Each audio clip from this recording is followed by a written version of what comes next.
But I think everyone in this band and people who have been and gone, so to speak, have passed through Fleetwood Mac. Mick Fleetwood turned 78 this year.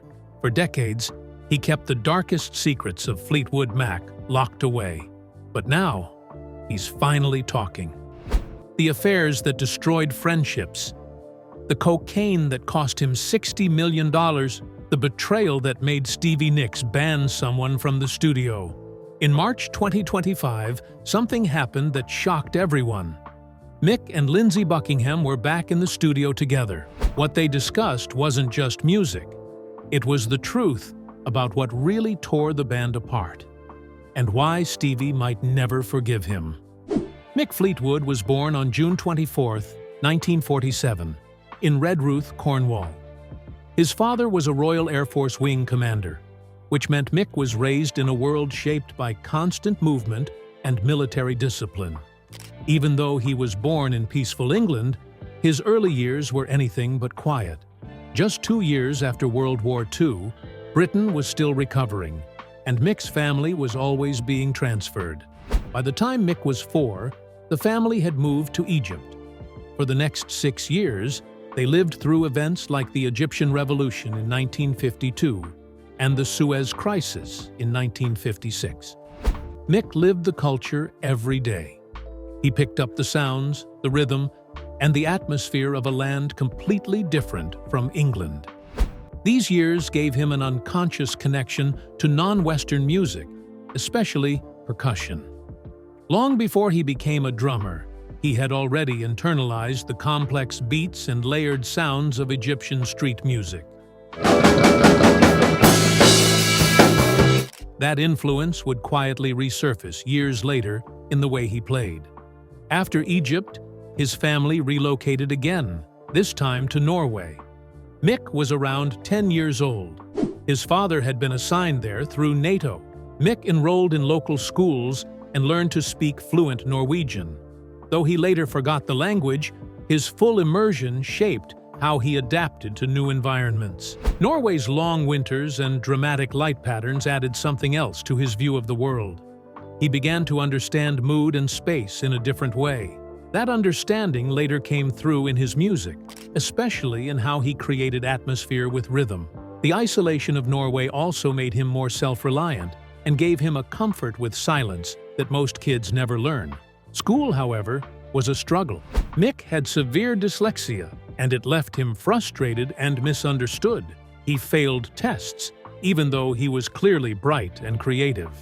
Teachers were often confused. He knew the answers, but couldn't memorize anything in the traditional way. He once broke down crying under a tree, asking God to get him out of that place. At 13, his parents gave him a drum kit, a small set made by Gigster. That gift changed everything. He taught himself to play in the attic, practicing to Everly Brothers and Cliff Richard records. With no formal training, Mick developed a natural, instinctive approach. What started as therapy became a calling. Creativity ran through his family. His father wrote poetry and played drums for fun. His sister Susan became an actress, and his other sister Sally explored sculpture. Mick was part of that same creative stream. When he was 12, he built a fake nightclub in a barn behind their house in Gloucestershire. He called it Club Keller. He set up lights, made a stage, and imagined it full of people. Years later, he opened a real venue in Maui called Fleetwood's on Front Street, and he traced the idea directly back to that barn. That childhood fantasy wasn't just pretend, it was a vision. He already understood that music was about creating a world people could step into. At 15, Mick dropped out of school. He was failing and miserable. His family, surprisingly, supported the decision. They believed in him, especially after seeing how he'd connected with music. They bought him a better drum kit, and he moved to London to chase the dream. He didn't have a car, but he bought a second-hand taxi. It became his band van. People started hiring him not just because he could play, but because he showed up with real drums and could transport them himself. That made him valuable.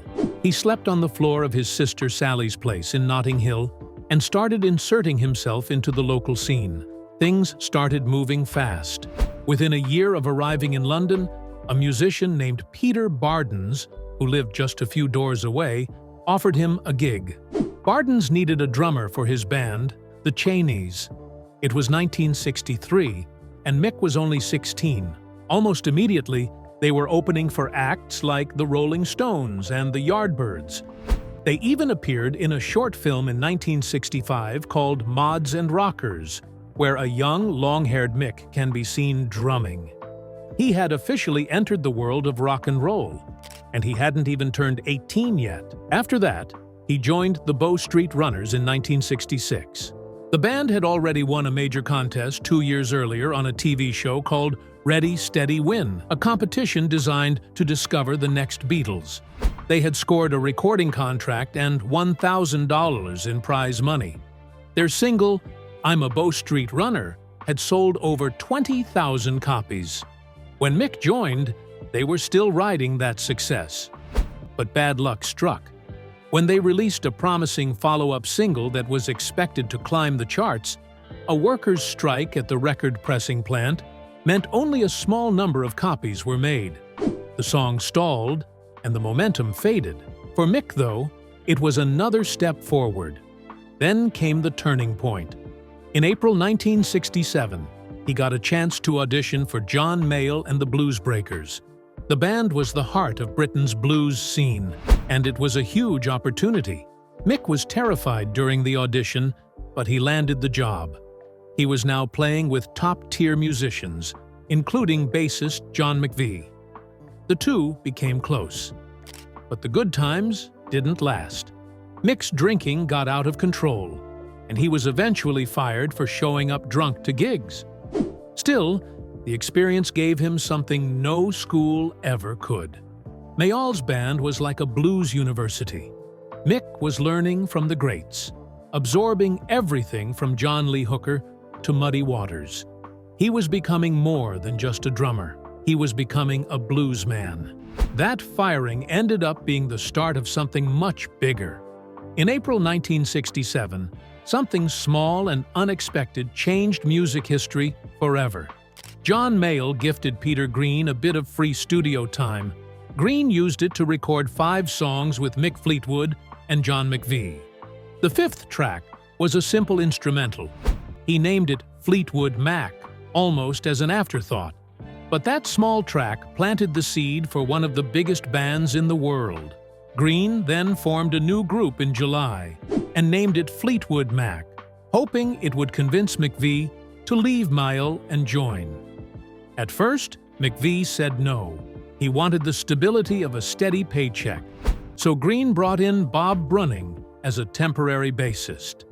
Just a few weeks later, McVie changed his mind and joined for good. The band made their first appearance on August 13, 1967, at the National Jazz and Blues Festival under the name Peter Green's Fleetwood Mac, featuring Jeremy Spencer. Their first album came out in February 1968 and did something few ever expected. Without a single hit song, the record still reached number 4 on the UK charts and stayed there for 37 weeks. It sold over 1 million copies in the UK, even though it never received official certification. It didn't rely on radio play or media hype. It grew through word of mouth and the band's raw live shows. The album blended blues covers with original tracks, including Long Grey Mare and Shake Your Moneymaker. In the US, the album barely made a dent, peaking at number 198 on the Billboard chart. The early sessions began in September 1967 with Brunning, but by November, McVie had joined and completed the album. Its quiet success proved that real talent could still rise without flashy marketing. By the end of 1968, 2 new faces changed everything. First came 18-year-old Danny Kirwan. Green had seen him play in a boiler room with his band, Boiler House. Green was so impressed, he offered them a support slot. But when the others refused to go pro, Green placed an ad for a new guitarist. Over 300 applied, but no one matched Kirwan. Green simply invited him to join as their 3rd guitarist. Then came Christine Perfect. She had just been voted Best Female Vocalist by Melody Maker readers and was still in Chicken Shack. She played keyboards on the band's second album as a guest. Later that year, Fleetwood Mac released Albatross. With Green and Kerwin trading lead guitar, the song became their first #1 hit across Europe. Green later said that without Danny, the song would never have worked. In August 1968, they released their second album, Mr. Wonderful. It was recorded live in studio using real amplifiers and a PA system, which gave it a raw, live feel. Christine Perfect also contributed keyboards, even though she wasn't a full member yet. The album marked a shift from strict blues, including songs like Stop Messin' Round. Surprisingly, the Beatles took notice and even considered signing Fleetwood Mac to their Apple label. But their manager, Clifford Davis, turned down the offer. Instead, the band signed with Warner Brothers through Reprise Records, where they've stayed ever since. This was also when their label troubles began. They left Blue Horizon and briefly joined Immediate Records, which had financial problems. It forced them to search again for a stable record deal. September 1969 brought another big change. The album, Then Play On, signaled their shift into psychedelic rock. It was a bold step away from blues, and it worked. The album reached #4 in the UK, with its lead track, Oh Well, climbing to #2. Danny Kerwin's contributions stood alongside Peter Green's, creating a new sound. Around the same time, the band flew to Chicago to record at Chess Records with blues legends like Willie Dixon, Buddy Guy, and Otis Spann. The mix of blues and psychedelia gave the album an edge that helped define their new direction. Rattlesnake Shake, written by Green, stood out. The album proved they weren't stuck in one genre and could evolve into something much bigger. But then came disaster. In March 1970, Peter Green went to a party in Munich while the band was touring Europe. The party was held at a commune rumored to be part of a cult. Green took LSD there, much stronger than anything he had before. Some think his drink was spiked. He came back, changed. According to their manager, Green started talking about money like it was evil. He even wanted to give away all of the band's earnings. Within 2 months, he left the band entirely. He was later diagnosed with schizophrenia and went through electroconvulsive therapy. His departure was a painful loss right when the band was finally finding success.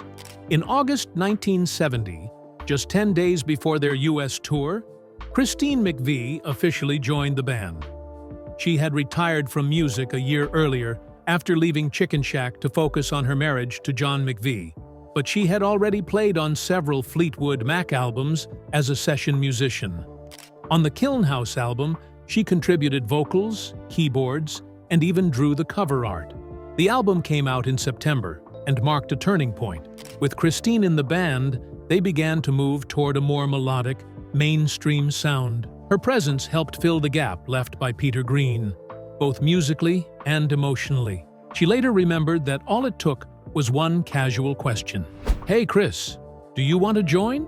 And just like that, she was in. Then, in February 1971, Jeremy Spencer disappeared. He left his hotel in Los Angeles saying he was going to a bookstore. He never came back. The band had a show scheduled at the Whiskey A Go Go, but Spencer was gone. After 5 days of searching, the FBI finally found him. He had joined a religious group called the Children of God. When the band saw him again, his head was shaved, and he had a new name. Mick Fleetwood described him as a zombie who kept mumbling, "Jesus loves you." Spencer said he had been feeling lost, and a street musician invited him to their center. The cult was later labeled as one of the most abusive in American history. Bob Welch was brought in to replace him. Despite losing 2 founding members, Fleetwood Mac kept moving. In September 1971, they released Future Games, their 5th album. It sounded completely different. The blues was gone. Instead, they embraced melodic rock and vocal harmonies. This new direction didn't chart in the UK, but found an audience in America. The single Dragonfly introduced their evolving sound. By the end of the year, CBS released their first greatest hits album in Europe. The new version of the band, now led by Welch and Christine McVie, began building the foundation for future success. In 1972, they released Bare Trees, which featured Welch's Sentimental Lady and Christine's Spare Me a Little of Your Love. Both songs became fan favorites in their live shows. Future Games was a quiet pivot, but it reshaped their path forever. The album introduced Bob Welch, who brought an R&B and jazz background that made the band's sound softer and more polished.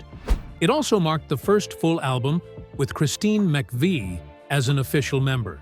It peaked at number 91 on the US Billboard chart and eventually went gold in 2000 with over 500,000 copies sold. But that same year, Danny Kirwan hit a wall. He had been with the band since he was 18, writing and recording non-stop. By 1972, the pressure got to him. He was drinking heavily and barely eating. During a tour, he isolated himself from everyone. Then, before a show, he smashed his guitar and refused to perform. The band held a meeting back at the hotel. They let him go. It was sad and unavoidable. Bob Welch later recalled seeing Kirwan in a bar after the firing. Kirwan sarcastically wished him luck and added, "You're gonna need it." The band lost 2 weeks of shows and had to cancel parts of the tour. Kirwan's exit was the last piece of their original core to fall apart. In 1974, more drama hit. Guitarist Bob Weston was fired after having an affair with Mick Fleetwood's wife, Jenny Boyd.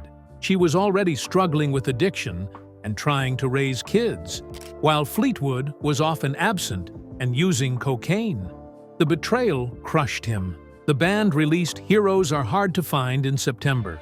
It hit number 34 on the Billboard chart, their best yet, but the tour fell apart.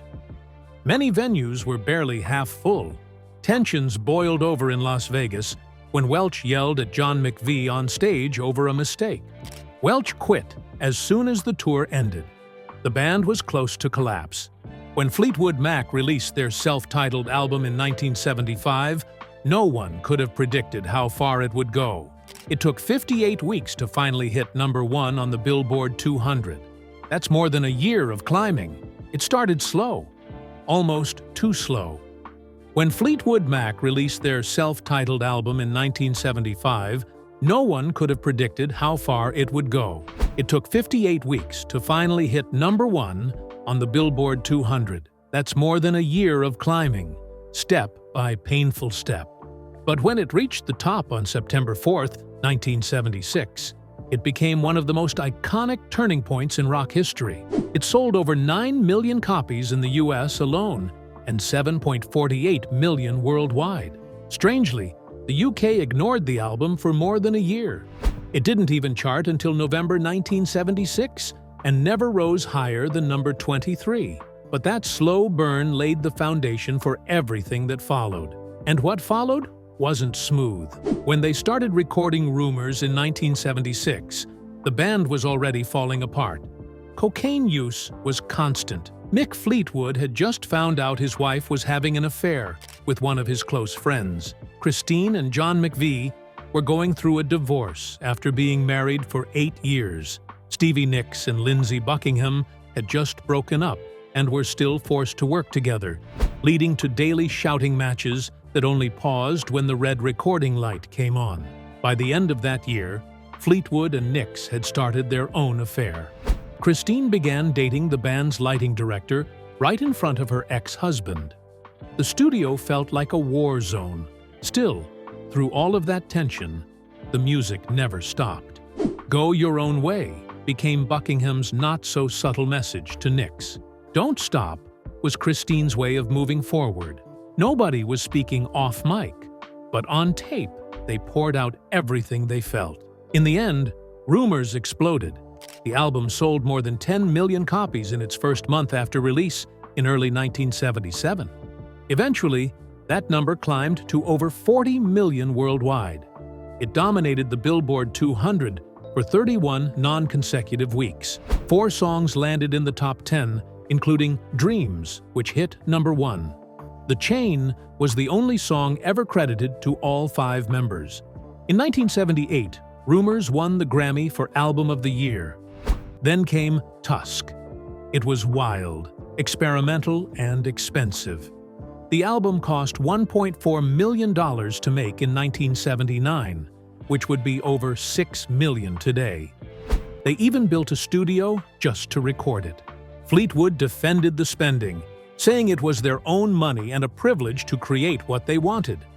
The title track featured his tribal drumming, while Buckingham used a Kleenex box as a snare drum on one song. At one point, he even sang while doing push-ups, with microphones taped to the studio floor. Engineer Ken Kailat described him as a maniac, once cutting off all his hair with nail scissors in a fit of stress. Tusk pushed boundaries, but never matched Rumors in sales or impact. It was a risk that left the band tired and divided. By 1982, Fleetwood Mac needed a win. Mirage gave them that. Released on July 2nd, it returned them to softer rock sounds and shot straight to number 1. Hold Me stayed at number 4 for 7 weeks. Gypsy hit number 12. Love in Store reached number 22, but the cracks were deeper than ever. Their Mirage tour was much shorter than previous ones, only 29 cities compared to over 100 for the Tusk tour. Lindsey Buckingham was already pulling away. When the tour ended, he was done. He felt disconnected from the band's values and would not return until 1997. His exit marked the beginning of more departures, more chaos, and serious financial trouble. Mick Fleetwood's worst mistake came soon after. In the early 1980s, he bought a 1,000-acre farm in Australia for $3 million. It came with 8 houses and a fishing lake. But he only lived there for 3 weeks before realizing he couldn't handle the lifestyle. He had taken a $2 million advance to buy it, and then had to borrow another $2 million after the money ran out. When he tried to sell it, the value had already dropped. The mortgage debt was higher than the sale price. That one bad decision, mixed with declining band income, led him to file for bankruptcy in 1984. He even had to give up his green card. The man who once made cartloads of money from Rumors had lost nearly everything. In 1987, the band put together another hit with Tango in the Night. It featured massive songs like Little Lies. But right before the tour, Lindsey Buckingham shocked everyone. On August 7th, at a meeting in Christine McVie's house, he announced he was quitting. He said he felt unappreciated. The meeting turned into a fight. Stevie Nicks and Buckingham got into a physical confrontation. The next day, he was gone. The band had already signed contracts and couldn't back out. So they brought in Billy Burnett and Rick Vito to replace him. On the opening night in Kansas City, someone held up a sign that read, "Lindsey Who?" Fans had already moved on. Then came a strange twist. On April 10, 1990, Fleetwood Mac released Behind the Mask. Buckingham was no longer a member, though he played acoustic guitar on the title track. The new 6-piece lineup had 4 singer-songwriters, but the album barely made an impact in the US. In the UK, it debuted at number 1 and went platinum. It also included one of the first uses of CD+G encoding, letting lyrics and graphics appear on TV screens during playback. After the tour, both Stevie Nicks and Rick Vito left. That same year, the band was inducted into the Rock and Roll Hall of Fame. The inducted members included both the original late 60s lineup and the Rumors-era members. But Bob Welch, who had held the band together in the early 70s, was left out. Things got even worse in 1995. The album Time introduced Becca Bramlett and Dave Mason. Stevie Nicks was absent, and it ended up being Christine McVie's final album as a full member. Released on October 9th, it peaked at number 47 in the UK and didn't even chart in the US. By 1996, it had only sold 32,000 copies. Behind the scenes, it was a mess. Bramlett clashed with Mason constantly. She got angry at him for smoking cigars on the tour bus and sharing inappropriate stories about his personal life. Mick Fleetwood later said, that putting that lineup together was one of his biggest regrets. Within a year, it all collapsed. He fired Bramlett via fax after another bus fight. Then, in 1997, came a spark of hope. On May 23rd, the band reunited for an MTV special. They recorded the dance live at Warner Brothers Studios in Burbank. It was the classic Rumors lineup once again. The album debuted at #1 on the Billboard 200, with nearly 200,000 copies sold in its first week. Within 2 months, it had sold over 1 million. It became one of the top 5 best-selling live albums in U.S. history. But it was also the end of something. Christine McVie left the band the next year. The DVD version of the dance went on to sell over 135,000 copies in Australia alone and was certified 9 times platinum. It was a powerful goodbye to a band that had survived everything, from slow beginnings and painful breakups to drug spirals and financial collapse. In April 2003, Fleetwood Mac released Say You Will, their 17th and final studio album. It came 5 years after Christine McVie had left the band. Although she wasn't a full member anymore, she still appeared on a few tracks. The album became a surprise success, debuting at #3 on the Billboard 200 with 218,000 copies sold in the first week. It was the band's first top 3 album since Mirage in 1982.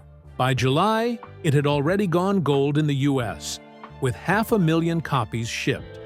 In the UK, it reached #6 and sold over 100,000 copies. Lindsey Buckingham and Stevie Nicks handled most of the keyboards and worked together in the studio for the first time in 15 years. The single Peacekeeper made it onto the Hot 100, while the title track climbed to #17 on the adult contemporary chart. After this chapter of success, Mick Fleetwood returned to his musical roots. In 2008, he formed the Mick Fleetwood Blues Band with guitarist Rick Vito. Their 2009 album, Blue Again, earned a Grammy nomination for Best Traditional Blues Album. It was a full-circle moment for Fleetwood, whose career began in the British blues scene. Long before the pop hits, Fleetwood had played with Peter Green, backing legends like John Mayall. This new project let him step away from polished pop rock and back into the raw blues he loved. Rick Vito's guitar blended perfectly with Fleetwood's steady rhythm, creating something both classic and fresh. In 2014, Fleetwood opened up about his past in a revealing memoir titled Play On. The most shocking admission was that he had lost nearly $60 million due to cocaine addiction. By 1984, he was bankrupt, drowning in $3.7 million of debt, more than 1.5 times his net worth. He couldn't work for 2 years and barely remembered that time. But as he recovered, he branched out. He launched a wine business called Mick Fleetwood Private Cellar that ran for over 14 years. His wines sold in the millions and earned over 10 international awards. At the same time, he explored photography, showcasing hand-painted works in exhibitions across cities like Toronto and Atlanta. In 2012, he opened Fleetwood's on Front Street, a restaurant in Maui. This was a dream he had held onto since childhood. Back when he used to host pretend clubs in his family's barn, the restaurant was a hit. It won top awards, including Best New Restaurant and Best Overall Chili at the Maui County Fair in 2013. But in August 2023, disaster struck. Wildfires destroyed Lahaina and wiped out the restaurant. Fleetwood was in Los Angeles when it happened, but flew to Maui immediately with supplies. Many of his staff had lost their homes.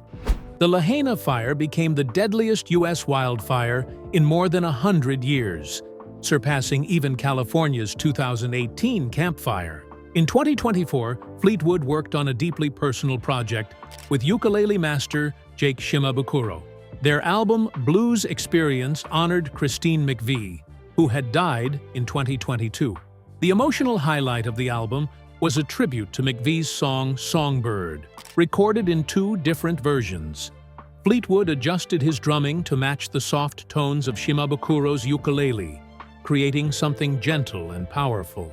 They also revisited older blues classics like Need Your Love So Bad, a nod to the band's earliest days. Critics said the Songbird tribute felt haunting and sincere.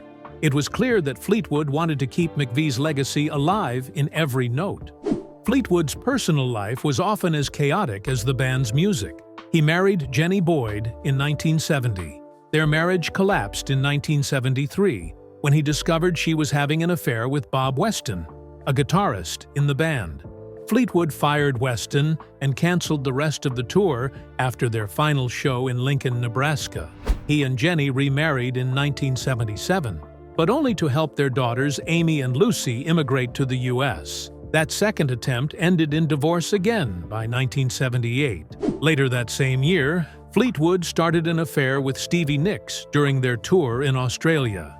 It was wild, messy, and fueled by drugs and alcohol. Nicks later said it never would have happened if they weren't so intoxicated. She was with Don Henley at the time, while Fleetwood was still legally tied to Boyd. Fleetwood described it as chaotic, and longer than either of them could clearly remember. Nicks called it doomed. It hurt many people, and it went nowhere. But somehow their friendship and working relationship survived. As that chapter ended, a new scandal began. While still involved with Nicks, Fleetwood moved in with Sarah Recker, one of Nicks's closest friends. Recker was married at the time, and the betrayal devastated Nicks. Sarah was even banned from the studio by the band. Eventually, Fleetwood married Recker in 1988 in a high-profile wedding attended by Bob Dylan, George Harrison, and Stevie Nicks herself, who wore a white dress to the event. That marriage lasted 7 years before ending in 1995, but the emotional damage never fully healed. That same year, Fleetwood married Lynn Frankel. It would be his longest relationship, lasting nearly 2 decades. In 2002, they had twin daughters, Ruby and Tessa. Fleetwood was 55 at the time, but by 2013, they were separating. He asked for joint legal custody, though he wanted Frankel to have primary physical custody. Around then, he moved his 95-year-old mother into his home, saying he felt lucky to have her in his life. Their divorce was finalized in November 2015. By then, the twins were just 13. Fleetwood had also become a U.S. citizen in 2006 and split his time between homes in Maui and Los Angeles. Now in his late 70s, Fleetwood has slowed down. He spends time with family and often shares quiet moments with his granddaughter from his Maui home. He still hopes to see old band wounds healed. Christine McVie's death in 2022 made a full Fleetwood Mac reunion unlikely, but he hasn't given up on reconciliation between Stevie Nicks and Lindsey Buckingham. In March 2025, something unexpected happened. Buckingham joined Fleetwood in the studio for the first time since he was fired in 2018. He contributed to Fleetwood's upcoming solo album, produced by Carl Falk. Falk described the moment as surreal and said Buckingham seemed genuinely happy for Fleetwood.